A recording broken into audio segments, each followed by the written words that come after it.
It was supposed to be a normal Tuesday, the kind of day you forget as soon as it's over.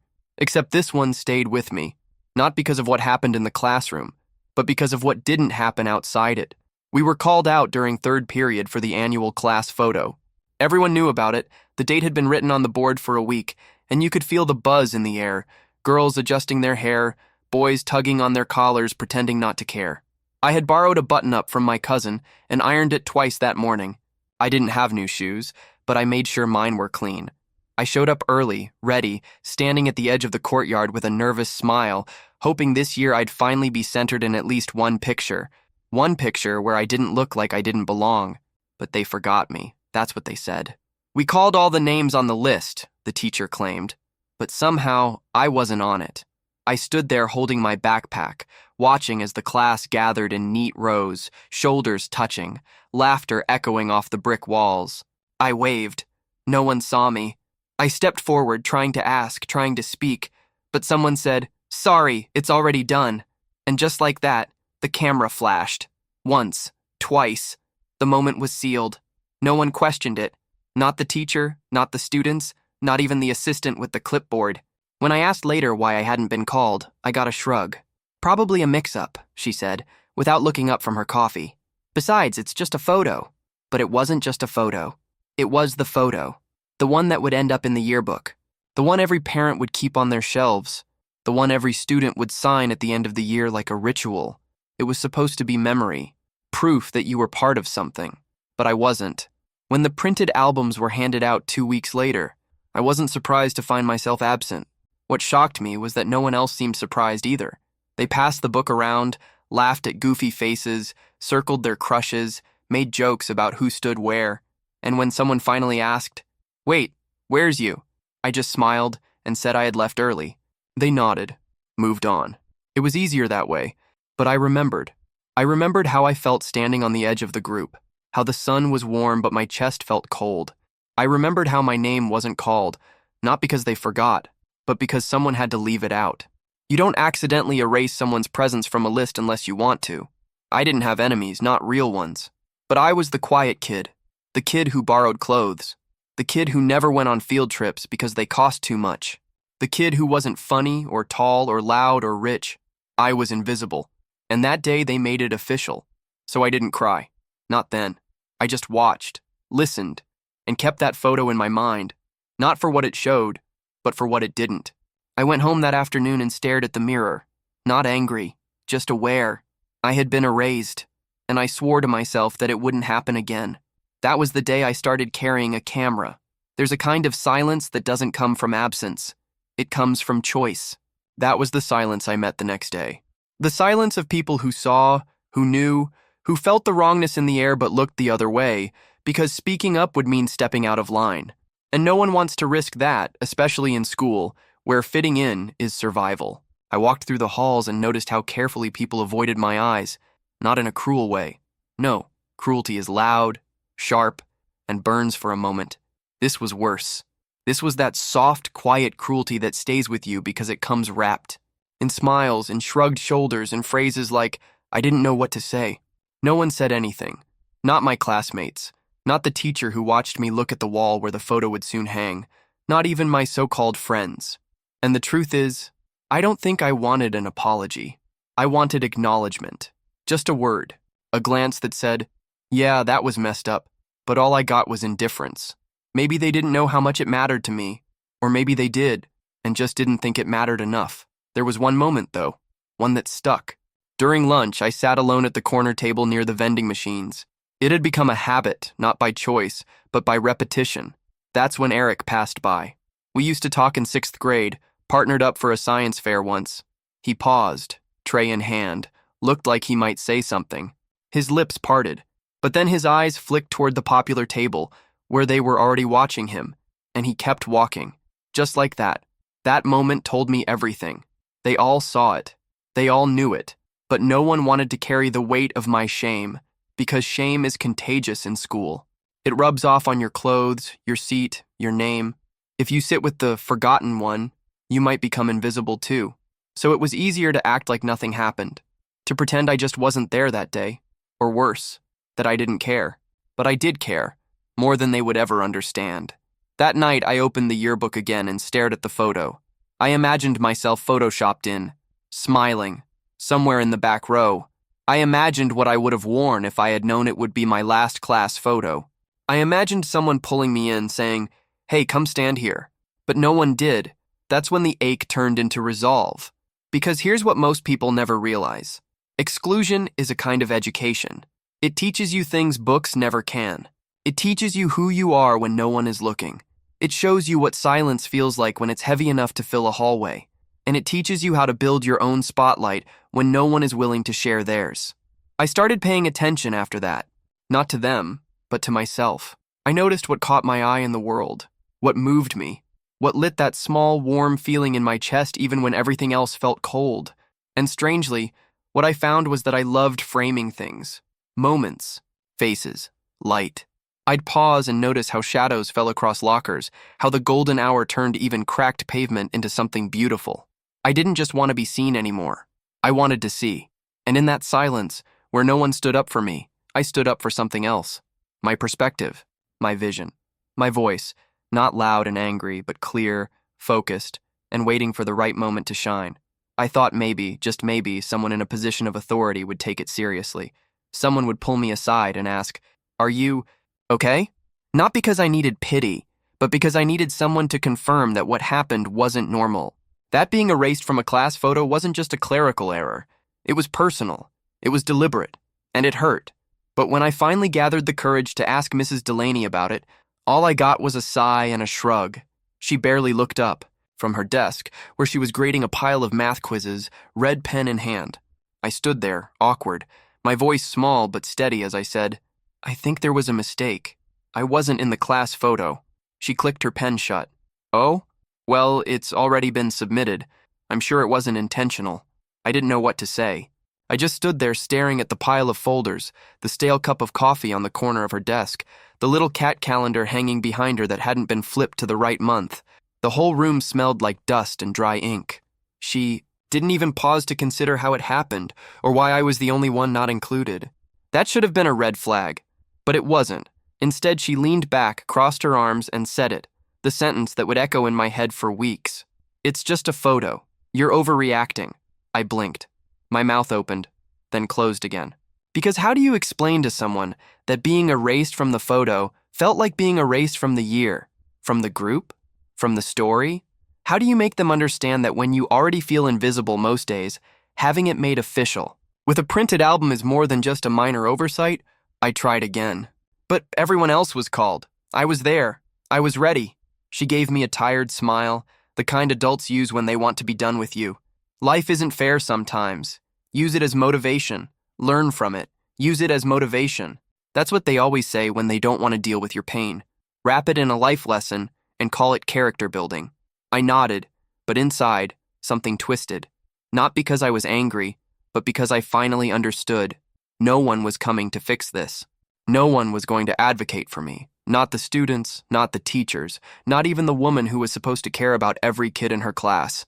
When I left the room, the hallway was buzzing again with laughter and backpack zippers and echoes of sneakers squeaking on linoleum floors. Life had moved on, but I hadn't. I walked slower than usual, my thoughts louder than the chatter around me. I thought about the photo, the silence, the way the people in charge could dismiss your pain with one phrase. Just a photo.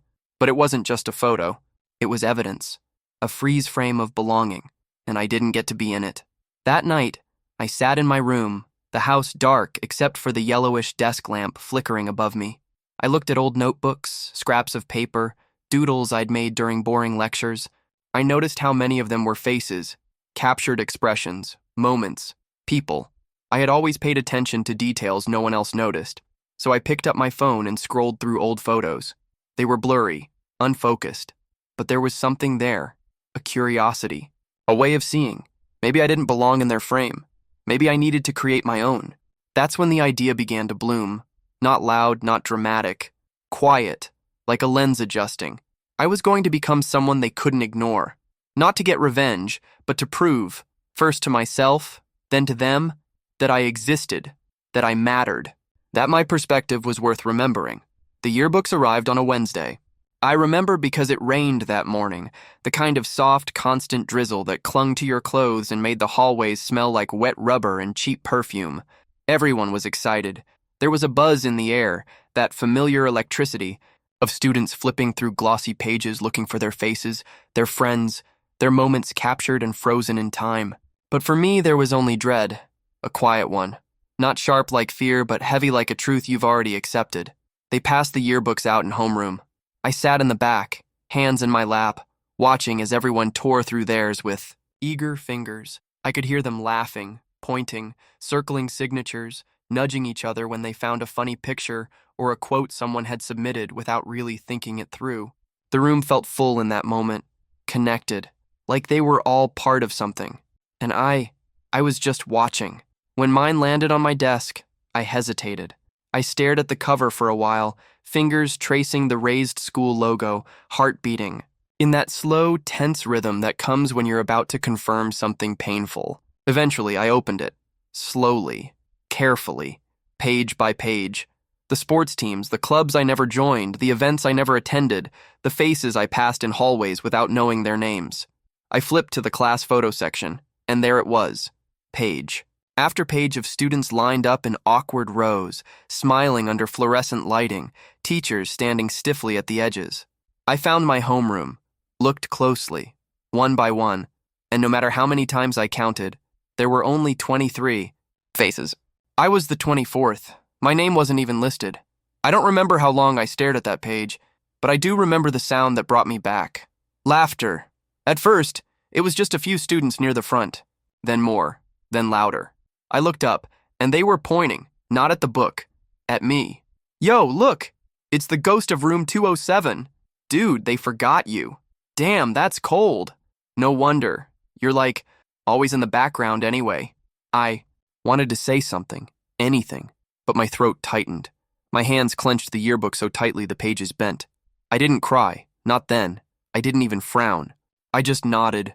Smiled that practiced, hollow smile people use when they don't want to give the bullies the satisfaction of seeing the damage. But inside, it broke something loose. Even the ones who didn't laugh, they watched, quietly, like it was entertainment. No one told them to stop. No one said it wasn't funny. Not even the teacher. Mrs. Delaney looked up from her desk, saw what was happening, and went right back to sipping her coffee.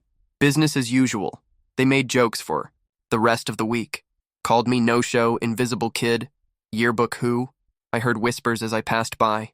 Saw the photos they posted online, screenshots of the yearbook with my space circled in red, captioned with things like, "Guess who doesn't go here anymore?" And yet, even in that cruelty, something inside me hardened, not into bitterness, but into purpose, because every time someone laughed, I made a mental note. Every whisper, every glance, every meme, every screenshot, those weren't just moments of humiliation. They were fuel, proof, not of who I was then, but of who I would never be again. They saw a blank space and thought it meant I didn't matter. But I knew better. Blank spaces are where stories begin. And mine was just getting started. That night, I didn't sleep. I lay in bed staring at the ceiling, the yearbook closed on the desk across the room as if it were watching me. I hadn't told my parents. I didn't need to. They wouldn't understand. Not because they didn't care, they did, in their own quiet ways, but because they believed in the kind of strength that keeps your head down and your feelings tucked in. Be strong, my father would say. Ignore them, my mother would add. But it wasn't about ignoring anymore. It was about becoming someone they couldn't ignore. There's a difference. The joke still echoed in my mind. The laughter, the circle of red ink someone had drawn on my absence. It wasn't the exclusion alone that hurt. It was the ease with which it happened, the comfort they felt in mocking me, in laughing at something that they thought defined me, as forgettable. Like I was a margin note in a book they never meant to read twice, but I wasn't going to stay in the margins. I was going to write my own story, and this time, I wouldn't be asking for permission to exist in it. That was the moment I made the promise, not out loud, not dramatic. No fist to the sky, no angry playlist blasting in the background. It was quieter than that. More dangerous, maybe, because of how still it was. I promised myself that one day they would remember me, not as a footnote, not as the kid who was left out of a photo, but as the name they couldn't forget, The name that filled headlines, classrooms, conversations. I would become unavoidable. Not through revenge, but through excellence. I didn't know how yet, but I knew why. And sometimes that's all it takes to begin. I started collecting notebooks. Notebooks I didn't show anyone. I filled them with drawings, headlines, fake magazine covers with my name, storyboards of fictional photo shoots, lists of the top publications I wanted to work for. At first it felt silly, like a child's game of pretend. But with every page, something shifted. My sketches got cleaner, my handwriting steadier, my goals sharper. I studied photographers online, devoured interviews from editors, read magazines not just for the pictures, but to understand how layout, emotion, and story blended into something timeless. I started seeing the world differently, not as a place that ignored me, but as a canvas waiting for me to frame it my way, and I never stopped carrying that yearbook. It followed me in silence, not as a wound, but as a reminder, a relic of a moment when the world told me I didn't belong, so I vowed to build one where I did. Every time I felt tired, discouraged, overlooked, I'd flip to that blank space, that absence, that void where my face should have been, and I'd remember, that space wasn't a mistake. It was my origin. I didn't want to return to that school one day as someone they had to tolerate. I wanted to return as someone they celebrated, not because I needed their approval, but because I had outgrown their judgment. They would open a magazine and see me on the cover, not because I was chasing fame, but because I had something to say, something to show, a vision that could no longer be ignored. That's what the promise was, a quiet vow made to no one but myself, but it would echo louder than anything they had ever said, and it would start soon, because I was no longer waiting to be included. I was preparing to be undeniable. It happened by accident. Or maybe, if I'm honest, it had been building quietly for years, and I just didn't notice until the moment it finally surfaced. I was 16, walking home from school one afternoon in spring, when I passed by the window of a small bookstore I'd never paid attention to before. In the window was a black and white photograph, a portrait of a young girl standing in front of a broken window, light pouring in like it had been poured on purpose. Something about it held me there. I forgot I had a bus to catch. I forgot. I was tired. The way her eyes looked just past the camera, like she was seeing a world I couldn't reach, made something inside me shift. I walked in. The bell above the door jingled, sharp and old.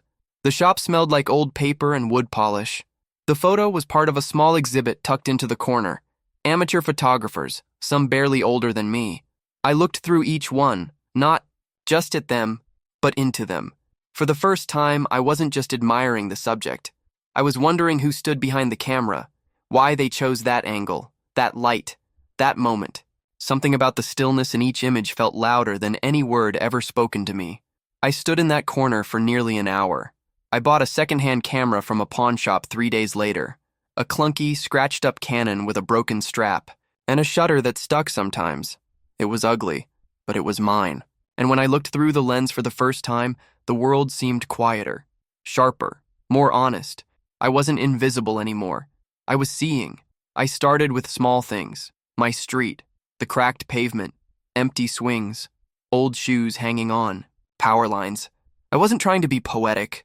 I was trying to understand why certain moments felt like something, why silence on a sidewalk at dusk carried more weight than 100 shouted insults in a hallway.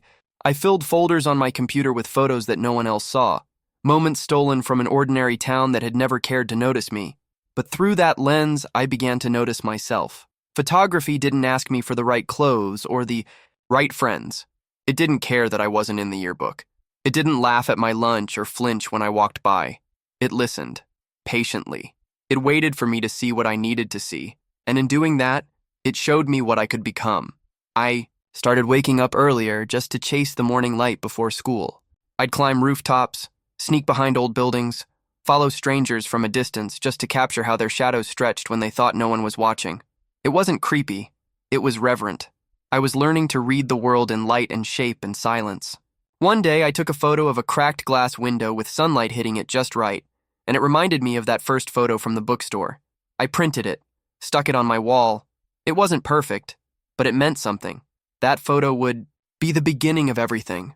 I joined online forums under a fake name, shared my pictures anonymously, and watched as strangers from all over the world commented with words I'd never heard spoken about me. Haunting. Honest. Beautiful. No one knew I was the same boy who had been cut out of a class photo. No one cared what I wore or where I sat in the cafeteria. My work spoke first, now, and people were listening. That was the moment I realized this. Wasn't just a distraction, it was a calling. And with every photo I took, I got closer to something that had felt impossible all my life, being seen. I spent months putting it together. Not because I was asked, not because anyone expected it from me, but because I needed to prove, to myself more than anyone, that my eyes were not wrong, that the world I saw through my lens was worthy of being shown. I had no sponsors, no support from teachers, no classmates cheering me on, but I had photographs, hundreds of them. Each one held a part of me, a piece of the silence I had lived through, a moment I had survived and captured without even realizing it. There was an old community center a few blocks from my house, mostly used for church meetings and weekend flea markets. I asked the lady at the front desk, her name was Carla, I'll never forget, if I could use a corner of the main hall on a Saturday afternoon. She looked at me like she expected a bake sale or a lost pet poster. When I told her I wanted to put up a photography exhibit, she smiled in that polite way adults do when they think you're chasing a fantasy. But she said yes. I spent every dollar I had on printing. I couldn't afford frames, so I mounted each photo on black cardboard, cutting them with scissors in my bedroom until my fingers were sore and blistered. I borrowed string and clothespins and rigged a wall of images across the room. Light spilled through the dusty windows, catching the corners of my work like it was part of the exhibit itself. When it was finally done, I stood in the middle of the room and looked around. And for the first time, I saw myself reflected back not through a mirror, but through meaning. I emailed the school, the art teacher, the principal. I even slipped flyers into lockers and pinned some to the bulletin board in the hallway. No one replied. No one came. The day of the exhibition, not a single teacher showed up. Not even the ones who had smiled at me in passing. Not even the ones who once said I had potential. My classmates? They were too busy taking selfies in the school parking lot, preparing for some football game. I watched a few of them pass the community center without even looking inside, but then something strange happened. A man with a camera around his neck walked in. He said he saw the flyer taped to a coffee shop window. He looked around slowly, taking his time with each image. Then another person arrived, a young woman with a notebook. Then 2 more. By the end of the afternoon, more than a dozen people had walked through the door. They weren't here out of pity. They weren't here because they knew me. They were here because something in those images spoke. They asked questions. They wrote things down. One even asked if I was showing anywhere else. My hands shook when I told them no, this was my first time. One woman, her name was Julia, stood in front of my favorite piece for almost 10 minutes. She didn't speak. She just stared. And then she turned to me and said, "I felt this. Thank you." That was it. That was all I needed. I didn't care that the school ignored it. Their absence no longer defined me. In that moment, surrounded by strangers who saw my work and saw me, I realized I had already done what they said I couldn't. I created something unforgettable. Something that existed beyond the walls of a classroom, beyond the cruelty of teenage cliques, beyond the limitations they tried to press onto me like a uniform I'd never agreed to wear. I was building something, quietly, brick by brick. Not just a reputation, but a legacy. And though they weren't watching yet, I knew it was only a matter of time. They had left me out of their picture, but soon I would be everywhere they looked. A week after the exhibition, I was cleaning up the last remnants of tape and string from the community center wall when my phone buzzed. It was a message from Julia, the woman who had stood silently in front of my favorite photograph. I hadn't expected to hear from her again. She introduced herself properly this time. Julia Mendez, freelance journalist and former graphic editor for Visage, a national magazine known for spotlighting young, emerging creatives. "I hope this doesn't sound strange," her message read, "but I thought about your photos all weekend. There's something raw and honest in your work. Visage just opened submissions for our annual cover design contest. You should apply." At first, I laughed, not out of joy, but out of disbelief. A national contest? I didn't even own a proper computer. I edited all my photos on a second-hand phone with a cracked screen. People like me didn't submit to contests like that. People like me were invisible. But Julia's words echoed louder than my doubt. So that night, instead of scrolling, Past the link, I opened it. The theme was reflection. It hit me like a punch in the chest.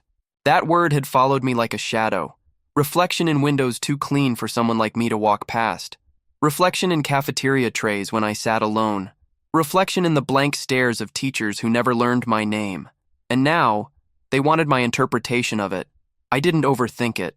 I chose a photo I had taken the day before my exhibition. It was a self-portrait, me in an abandoned classroom, standing at the back near a broken window. The light hit the chalkboard in a strange way, casting my silhouette onto the black surface, like a ghost trying to teach itself. I titled it, Absent Presence. I wrote a short caption. I spoke about being forgotten, about watching life unfold from the margins, about the power of stillness and memory. I submitted it at 2:04 a.m. Fingers trembling, I didn't tell anyone. Not Julia. Not even myself, really. 2 weeks passed. I checked my email obsessively. I told myself I had moved on, that I didn't care, that I wasn't waiting. But I was. Every night I stayed up a little later, telling myself just 5 more minutes, just one more refresh. Then, one morning, I saw it. Subject, congratulations, you are a finalist. My throat closed.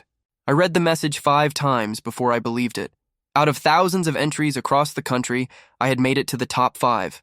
My image, my voice, was now in front of editors, photographers, journalists, people who had never met me but were about to learn my name. I still didn't tell anyone. I walked through the school halls the same way I always had, quiet, unnoticed. No one knew that my work had traveled farther than any of them ever had. That while they rehearsed promposals and gossiped about who wore what, I was busy changing the way people saw the world. Then came the call. Hi, is this Adrian Rivera? Yes, I said, barely above a whisper. This is Mia from Visage. I'm calling to officially let you know you've been selected. Your photo will be our April cover.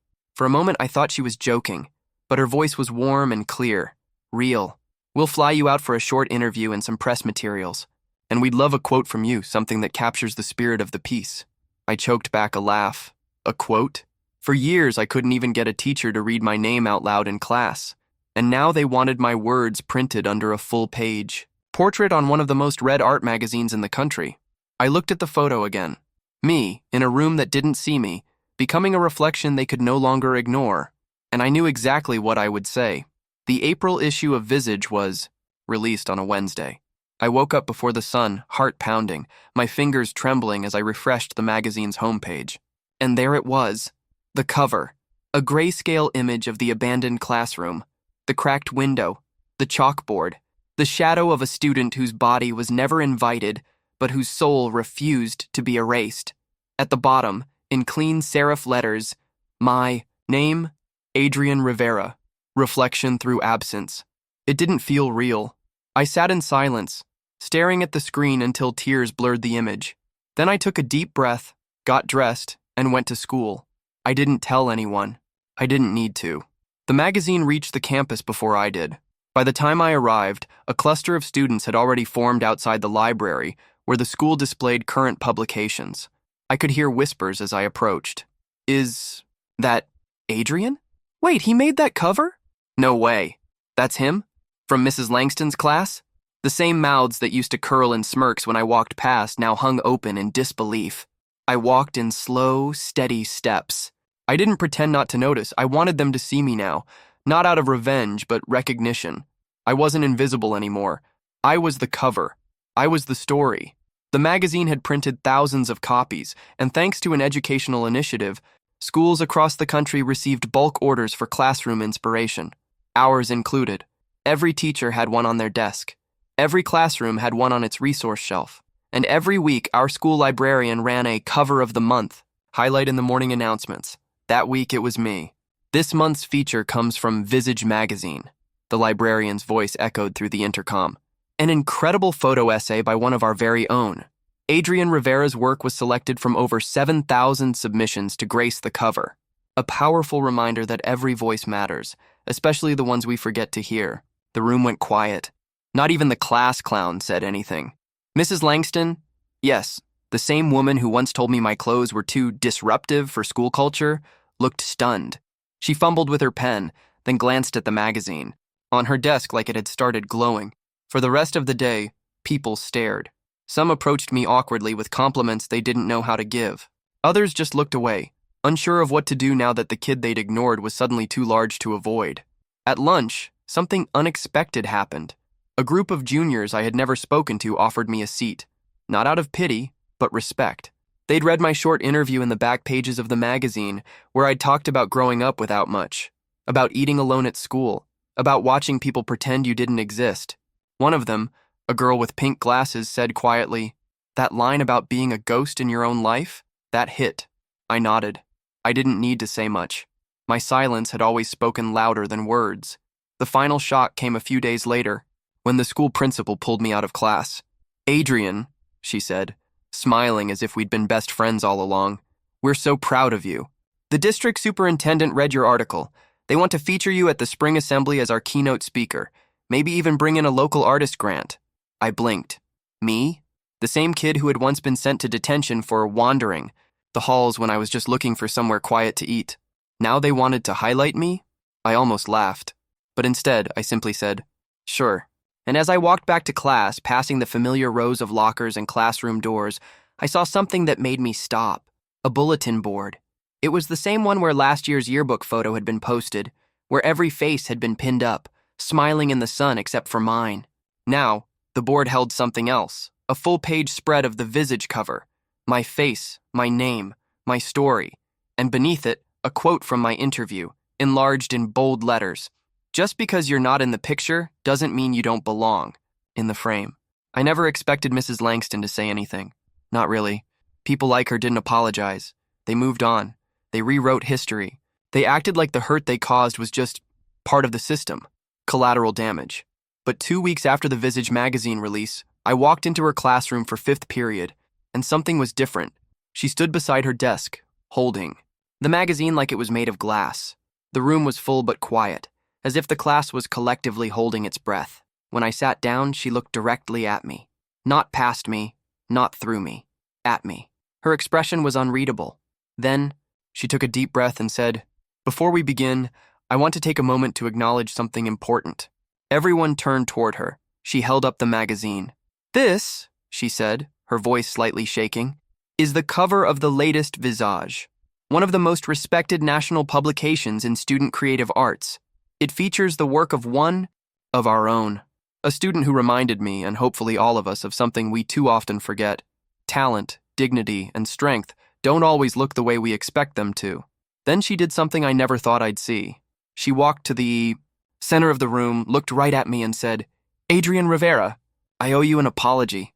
The room froze, not a single pencil scratched. No one whispered, no phones were checked, no gum chewed, just silence. She continued, "Last year I said things to you that were unkind. I judged you based on appearances, on assumptions, on things I had no right to project onto a student trying to survive in a place that should have felt safe. I treated you like a disruption when you were quietly carrying more weight than I ever bothered to ask about." I felt my throat tighten. She took a breath. "And when you were excluded from the yearbook photo, I said nothing. I watched it happen. I let it happen. And I excused it, even to myself. I didn't fight for you. I didn't even ask why." She paused. "But your work, your voice, your presence in this magazine, it humbled me. You taught me that being seen is a form of justice. And I am sorry that I failed to see you sooner." My hands were trembling under the desk. For years, I had imagined hearing words like that. Not just for me, but for every student who had been overlooked, dismissed, humiliated for not fitting in, for not having the right clothes, the right family, the right look. I had imagined shouting back, finally getting the last word, but I didn't feel like shouting. I just nodded. That was enough. The rest of the class went by in slow motion. I wasn't even sure what we covered, but I do remember what happened at the end of the period. As the bell rang, students filtered out one by one. A few of them glanced at me. Some gave small smiles. But Mrs. Langston stayed at her desk, waiting. I gathered my things, slung my backpack over one shoulder, and as I passed her, she spoke again. "Adrian," she said, softer now, "if you're ever willing, I'd be honored to write you a letter of recommendation. For anything. Anywhere." I nodded again. "Thank you," I said. Then I left. Outside, the sun was warm, the hallway full of noise, laughter, motion. but something inside me had gone still in the best possible way. For years, I had carried the shame of being made to feel small in that classroom. Now, I walked out of it taller than I had ever been. Later that week, I saw her again at the spring assembly. I was backstage, waiting to speak as the keynote guest. She stood in the audience, magazine still in hand. This time, when she looked at me, it wasn't as a teacher to a student. It was something closer to human, equal, real. That moment didn't erase everything. It didn't rewrite the past. But it mattered, because sometimes the greatest victory isn't revenge or applause. It's finally hearing your name spoken out loud, not as a punchline, but as a person. And that, after all the silence, was the loudest thing of all.